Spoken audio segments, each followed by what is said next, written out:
நிறைய mothers doctor என் பேபிக்கு வந்து 3 மாசம் ஆகுது 4 மாசம் ஆகுது ஆனா ஒரு 2 நாளைக்கு ஒரு டைம் தான் மோஷன் போறாங்க அப்படின்னு சொல்றாங்க.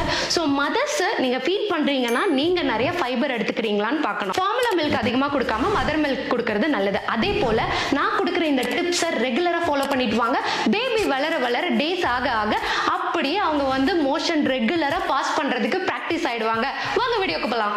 இப்போ இந்த மாதிரி ஒரு யூ ஷேப்பில் கீழேருந்து மேலே வர மாதிரி ஒரு 10 டைம்ஸ் ஒரு மூமெண்ட்டை கொடுத்துருங்க.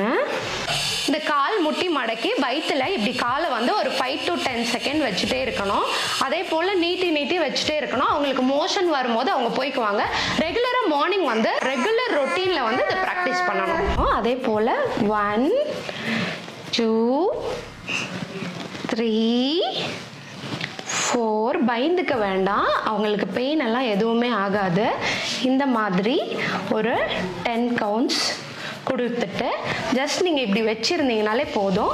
அவங்களுக்கு மோஷன் வர மாதிரி இருக்கும்போது அவங்க மோஷன் போய்க்குவாங்க. ரெகுலராக மார்னிங் வந்து ரெகுலர் ரொட்டீனில் வந்து இதை ப்ராக்டிஸ் பண்ணணும். அதே போல் இந்த மாதிரி குப்புற அடித்து படுக்க வைக்கிறதும் ரொம்பவே நல்லது. இது வந்து டம்மி டைம்னு சொல்லுவோம்.